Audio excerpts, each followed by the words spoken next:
Agatha Christie's The Secret of Chimneys, Chapter 5, First Night in London. There is often a flaw in the best-laid plans. George Lomax had made one mistake. There was a weak spot in his preparations. The weak spot was Bill. Bill Eversley was an extremely nice lad. He was a good cricketer and a scratch golfer. He had pleasant manners and an amiable disposition, but his position in the Foreign Office has been gained not by brains, but by good connections. For the work he had to do, he was quite suitable. He was more or less George's dog. He did no responsible or brainy work. His part was to be constantly at George's elbow, to interview unimportant people whom George didn't want to see, to run errands, and generally to make himself useful. All this Bill carried out faithfully enough. When George was absent, Bill stretched himself out in the biggest chair and read the sporting news, and in so doing he was merely carrying out a time-honoured tradition. Being accustomed to send Bill on errands, George had dispatched him to the Union Castle offices to find out when the Granarth Castle was due in. Now, in common with the most well-educated young Englishmen, Bill had a pleasant but quite inaudible voice. Any elocution master would have found fault with his pronunciation of the word Granarth. It might have been anything. The clerk took it to be Carnfree. The Carnfree Castle was due in on the following Thursday. He said so. Bill thanked him and went out. George Lomax accepted the information and laid his plans accordingly. He knew nothing about Union Castle liners, and took it for granted that James McGrath would duly arrive on Thursday.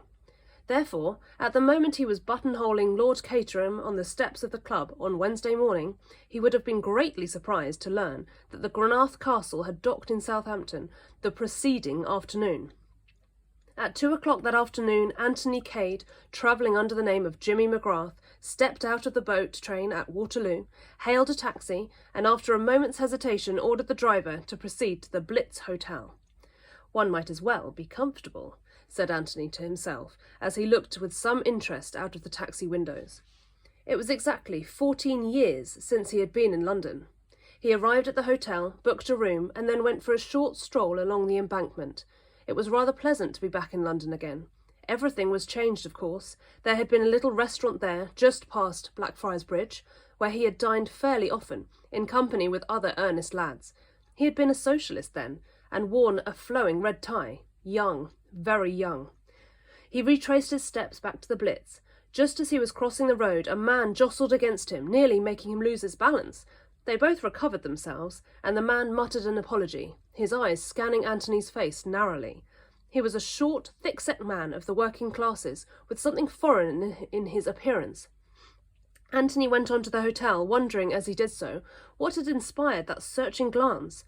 Nothing in it, probably. The deep tan of his face was somewhat unusual-looking amongst these pallid Londoners, but it had attracted the fellow's attention. He went up to his room, and, led by sudden impulse, crossed to the looking-glass and stood studying his face in it. Of the few friends of the old days, just a chosen few, was it likely that any of them would recognise him now, if they were to meet him face to face? He shook his head slowly. When he had left London, he had been just 18, a fair, slightly chubby boy, with a misleading, seraphic expression. Small chance that the boy would be recognised in the lean, brown-faced man with the quizzical expression. The telephone beside the bed rang, and Anthony crossed to the receiver. "Hello!" The voice of the desk clerk answered him. "Mr. James McGrath?" "Speaking." "A gentleman has called to see you." Anthony was rather astonished. "To see me?" "Yes, sir, a foreign gentleman." What's his name?" There was a slight pause, and then the clerk said, "I'll send up a page boy with his card." Anthony replaced the receiver and waited. In a few minutes there was a knock on the door, and a small page appeared, bearing a card upon a salver. Anthony took it. The following was the name engraved upon it: Baron Lolo Pretsil. He was now fully appreciative of the desk clerk's pause. For a moment or two he stood studying the card, and then made up his mind. "Show the gentleman up." "Very good, sir." In a few minutes the Baron Lolo Pretsil was ushered into the room, with a big man with an immense fan-like beard and a high, bald forehead. He brought his heels together with a click and bowed. "Mr. McGrath," he said. Anthony imitated his movements as nearly as possible. "Baron," he said. Then, drawing forward a chair, "Pray sit down. I have not, I think, had the pleasure of meeting you before." "That is so," agreed the Baron, seating himself. "It is my misfortune," he added politely. "And mine also," responded Anthony on the same note. "Let us now to business come," said the Baron. "I represent in London the loyalist party of Slovakia." "And represent it admirably, I'm sure," murmured Anthony. The Baron bowed in acknowledgment of the compliment. "You are too kind," he said stiffly. "Mr. Magrath, I will not from you conceal anything. The moment has come for the restoration of the monarchy, in abeyance since the martyrdom of his most gracious Majesty King Nicholas IV of blessed memory." "Amen," murmured Anthony. "I mean, hear, hear." "On the throne will be placed His Highness Prince Michael, who the support of the British government has." "Splendid," said Anthony. "It is very kind of you to tell me all this." "Everything arranged is, when you come here to trouble make." The Baron fixed him with a stern eye. "My dear Baron," protested Anthony. Yes, I know what I'm talking about. You have with you the memoirs of the late Count Stulpitich." He fixed Anthony with an accusing eye. "And if I have, what have the memoirs of Count Stulpitich to do with Prince Michael?" "They will cause scandals." "Most memoirs do that," said Anthony soothingly. "Of many secrets he has the knowledge had. Should he reveal but a quarter of them, Europe will into war plunged, may be." Come, said Anthony, "it can't be as bad as all that. An unfavourable opinion of the Obolovitch will abroad be spread. So democratic is the English spirit." "I can quite believe," said Anthony, "that the Obolovitch may have been a trifle high-handed now and again. It runs in the blood.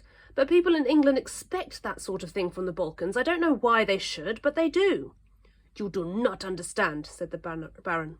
"You do not understand at all, and my lips sealed are." He sighed. "What exactly are you afraid of?" asked Anthony. "Until I have read the memoirs I do not know," explained the Baron simply. "But there is sure to be something. These great diplomats are always indiscreet. The apple cart upset will be, as the saying goes." "Look here," said Anthony kindly. "I'm sure you're taking altogether too pessimistic a view of the thing. I know all about publishers. They sit on manuscripts and hatch them like eggs. It'll be at least a year before the thing is published. Either a very deceitful or a very simple young man you are. All is arranged for the memoirs in a Sunday newspaper to come out immediately." "Oh!" Anthony was somewhat taken aback. "But you can always deny everything," he said hopefully. The Baron shook his head sadly. No, through the hat you talk. Let us do business come. £1,000 you are to have, is it not so? You see, I have the good information got." "I certainly congratulate the intelligence department of the Loyalist." "Then I to you offer 1,500. Anthony stared at him in amazement, then shook his head ruefully. "I'm afraid it can't be done," he said with regret. "Good. I to you offer 2,000. "You tempt me, Baron, you tempt me, but I still say it can't be done." "You own price name, then." "I'm afraid you don't understand the position. I'm perfectly willing to believe that you are on the side of the angels, and that these memoirs may damage your cause. Nevertheless, I've undertaken the job. I've got to carry it through, see? I can't allow myself to be bought off by the other side. That kind of thing isn't done." The Baron listened very attentively. At the end of Anthony's speech he nodded his head several times. "I see. Your honour as an English gentleman it is." "Well, we don't put it that way ourselves," said Anthony. "But what I can say is that we must try another way. Allowing for the difference in vocabulary, we both mean much the same thing." The Baron rose to his feet. "For the English honour I must respect have," he announced. "We must another way try. I wish you good morning." He drew his heels together, clicked, and bowed and marched out of the room, holding himself stiffly erect. "Now, I wonder what he meant by that," mused Anthony. "Was it a threat? Not that I'm in the least afraid of old Lollipop. Rather a good name for him, that, by the way. I shall call him Baron Lollipop." He took a turn or two up and down the room, undecided on his next course of action. The date stipulated upon for delivering the manuscript was little over a week ahead. Today was the 5th of October. Anthony had no intention of handing it over before the last moment. Truth to tell, he was by now feverishly anxious to read these memoirs. He had meant to do so on the boat coming over, but had been laid down with such a touch of fever, and not at all in the mood for deciphering crabbed and illegitimate handwriting. Illegible handwriting. For none of the manuscript was typed. It was now more than ever determined to see what all the fuss was about. There was the other job too. On an impulse, he picked up the telephone book and looked up the name of Revell. There were 6 Revells in the book. Edward Henry Revell, surgeon of Harley Street, James Revell and Co., saddlers, Lennox Revell of Abbotry Mansions, Hampstead, Miss Mary Revell, with an address in Ealing, Honourable Mrs. Timothy Revell of 487 Pont Street, and Mrs. Willis Revell of 42 Cadogan Square. Eliminating the saddlers and Miss Mary Revell, that gave him 4 names to investigate, and there was no reason to suppose that the lady lived in London at all. He shut up the book with a short shake of the head. For the moment, I'll leave it to chance, he said. Something usually turns up. The luck of the Anthony Cades of this world is perhaps in some measure due to their own belief in it. Anthony found what he was after not half an hour later, when he was turning over the pages of an illustrated paper. It was a representation of some tableau organised by the Duchess of Perth. Below the central figure, a woman in Eastern dress, was the inscription, "The Honourable Mrs. Timothy Revell, as Cleopatra. Before her marriage, Mrs. Revell was the Honourable Virginia Crawthorne, a daughter of Lord Edgbaston." Anthony looked at the picture some time, slowly pursing up his lips, as though to whistle. Then he tore out the whole page, folded it up, and put it in his pocket. He went upstairs again, unlocked his suitcase, and took out the packet of letters. He took out the folded page from his pocket and slipped it under the string that held them together. Then, at a sudden sound behind him, he wheeled round sharply. A man was standing in the doorway, the kind of man whom Anthony had fondly imagined existed only in the chorus of a comic opera, a sinister-looking figure, with a squat, brutal head and lips drawn back into an evil grin. "What the devil are you doing here?" asked Anthony. "And who let you come up?" "I pass where I please," said the stranger. His voice was guttural and foreign, though his English was idiomatic enough. Another Diego, thought Anthony. "Well, get out, do you hear?" he went on aloud. The man's eyes were fixed on the packet of letters which Anthony had caught up. "I will get out when you have given me what I've come for." "And what's that, may I ask?" The man took a step nearer. "The memoirs of Count Stilptich," he hissed. "It's impossible to take you seriously," said Anthony. "You're so completely the stage villain. I like your get-up very much. Who sent you here, Baron Lollipop?" "Baron—" The man jerked out a string of harsh-sounding consonants. "So that's how you pronounce it, is it? A cross between gargling and barking like a dog? I don't think I could say it myself. My throat's not made that way. I shall have to go on calling him Lollipop. So he sent you, did he?" He received a vehement negative. His visitor went so far as to spit upon the suggestion in a very realistic manner. Then he drew from his pocket a sheet of paper which he threw upon the table. "Look," he said. "Look and tremble, accursed Englishman." Anthony looked with some interest, not troubling to fulfil the latter part of the command. On the paper was traced the crude design of a human hand in red. "It looks like a hand," he remarked, "but if you say so, I'm quite prepared to admit that it's the cubist picture of the sunset at the North Pole." "It is the sign of the Comrades of the Red Hand. I am a comrade of the Red Hand." "You don't say so," said Anthony, looking at him with much interest. "Are the others all like you? I don't know what the Eugenic Society will have to say about it." The man snarled angrily. "Dog," he said. "Worse than dog. Paid slave of an effete monarchy. Give me the memoirs and you shall go unscathed. Such is the clemency of the Brotherhood." "It is very kind of them, I'm sure," said Anthony, "but I'm afraid that both they and you are labouring under a misapprehension. My instructions are to deliver the manuscript, not to your amiable society, but to a certain firm of publishers." "Pah!" laughed the other. "Do you think they will ever be permitted to reach that office alive? Enough of this fool's talk. Hand over the papers or I shoot." He drew a revolver from his pocket and brandished it in the air. But there he misjudged his Anthony Cade. He was not used to men who could act as quickly or quicker than they could think. Anthony did not wait to be covered by the revolver. Almost as soon as the other got it out of his pocket, Anthony had sprung forward and knocked it out of his hand. The force of the blow sent the man swinging round so that he presented his back to his assailant. The chance was too good to be missed. With one mighty, well-directed kick, Anthony sent the man flying through the doorway into the corridor, where he collapsed in a heap. Anthony stepped out after him, but the doughty comrade of the Red Hand had had enough. He got nimbly to his feet and fled down the passage. Anthony did not pursue him, but went back to his own room. "So much for the comrades of the Red Hand," he remarked. "Picturesque appearance, but easily routed by direct action. How the hell did that fellow get in, I wonder? There's one thing that stands out pretty clearly. This isn't going to be quite such a soft job as I thought. I've already fallen foul of both the Loyalist and the Revolutionary parties. Soon, I suppose, the Nationalist and the Independent Liberals will be sending up a delegation. One thing's fixed. I start on that manuscript tonight." Looking at his watch, Anthony discovered that it was nearly 9 o'clock, and he decided to dine where he was. He did not anticipate any more surprise visits, but he felt that it was up to him to be on his guard. He had no intention of allowing his suitcase to be rifled whilst he was downstairs in the grill room. He rang the bell and asked for the menu, selected a couple of dishes, and ordered a little bottle of Bordeaux. The waiter took the order and withdrew.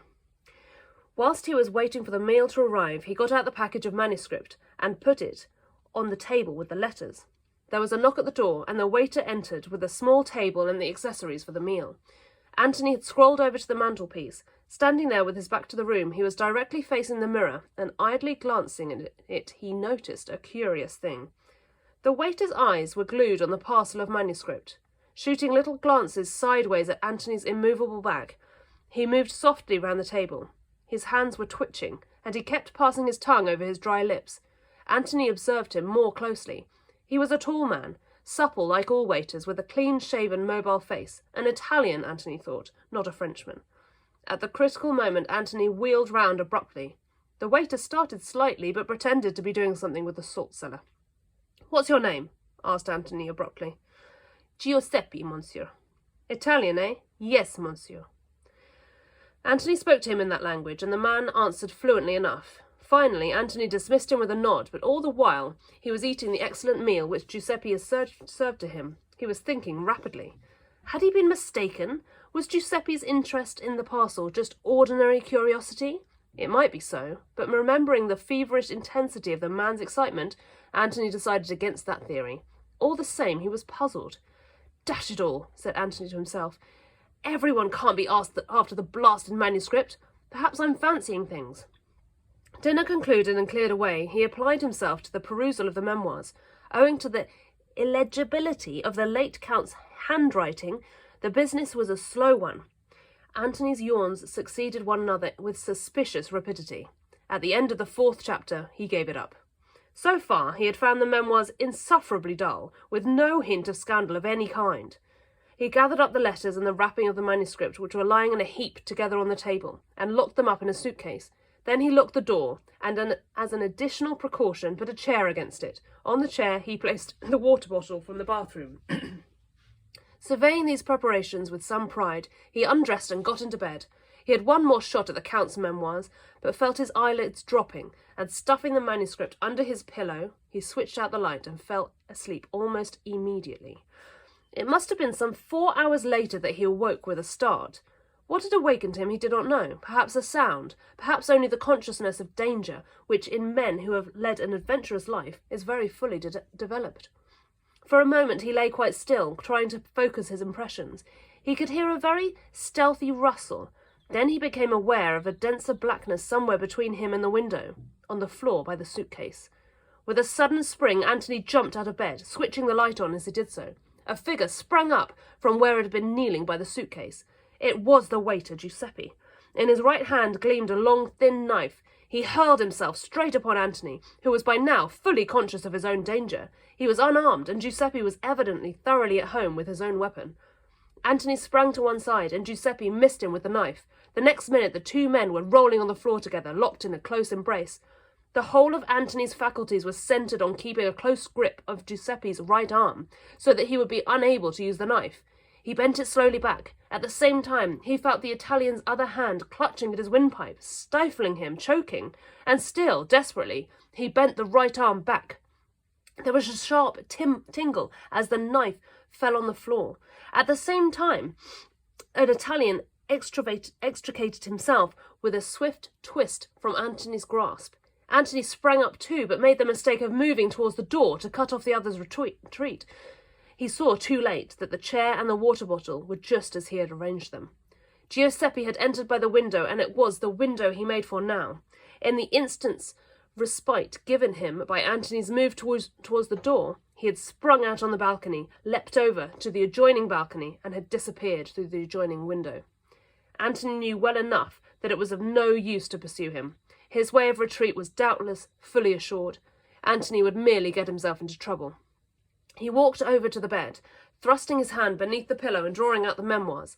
Lucky that they had been there and not in the suitcase. He crossed over to the suitcase and looked inside, meaning to take out the letters. Then he swore softly under his breath. The letters were gone.